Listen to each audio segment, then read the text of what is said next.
Hey, we're going to read the next chapter, and Judy Moody was in a mood. Dr. Judy Moody.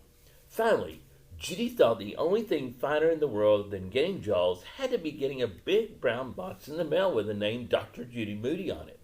She was in an operating mood. Can I open it? Asked Stink, coming out of his closet fort. What does it say right there? Asked Judy, pointing to the label. Dr. Judy Moody, said Stink. Exactly, said Judy Moody. I collected all the box tops. I got you some from the school nurse, Stink said. Okay, you can go get the scissors. Okay, you. Stink handed over the scissors. Judy poked through the tape and broke open the brown flaps. Mouse pawed at the sticky tape. Stink's head kept getting in the way. Stink, I'm in the middle of an operation. Judy pulled aside the tissue paper and lifted out the doctor doll. At last, Judy held the doll in her lap and stroked her silky smooth hair. She made neat little bows in the ties of the doll's blue and white hospital gown. The doll was wearing a hospital bracelet. Her name is Hedda Get Better, Judy read. Does she do anything? Asked Stink. It says here if you turn the knob on top of her head, she gets sick. Then you turn the knob again and she gets better. Get it? Judy turned the knob on the doll's head until a new face appeared. She has measles, said Stink. She talks when you hug her, too, Judy hugged the doll. I have measles, said Hedda Get Better. Judy turned the knob until another face appeared. Then she hugged the doll again. I have chickenpox, said Hedda Get Better. Cool, said Stink. A sick doll with 3 heads. Judy turned the knob one more and hugged the doll.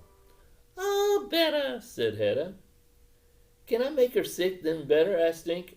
No, said Judy. I'm the doctor. Judy opened her doctor kit. At last I have someone to practice on, she said. You practice on me all the time, said Stink. Someone who doesn't complain. You'd complain too if you had to hold up a lamp and get bandages all over your head. Why can't I ever be Elizabeth Blackwell, first woman doctor? For one thing, you're a boy. Can I put her arm in a sling? Asked Stink. No, said Judy. She held the ear scope up to Hedda's ear and turned on the light. Can I mix up some of this blood from your doctor's kit? Shh, I'm listening. She held the stethoscope on Hedda. Then she held it on Stink's chest. What? Said Stink. What do you hear? A heartbeat. This can only mean one thing. What? You're alive! Can I listen for a heartbeat? Okay, but first give me a glass of water to mix the blood in. You get it, said Stink. Don't touch anything until I get back, said Judy. Don't even breathe. As soon as Judy rounded the corner, Stink turned the knob on the doll's head. Measles. He turned the knob again. Chickenpox. Measles. Chickenpox. Measles. Chickenpox. Stink turned Hedda Get Better's head back and forth over and over, faster and faster. Uh-oh, said Stink.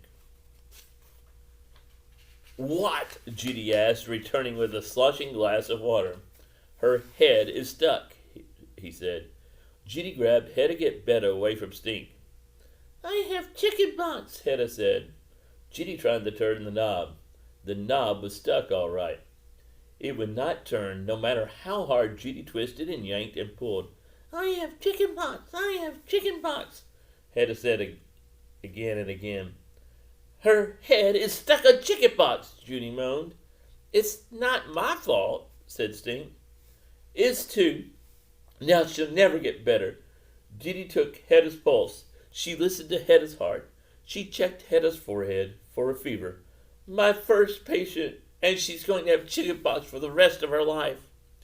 Judy took the doll to her mother, but Mom could not turn the knob, even with her best opening pickle jars twist.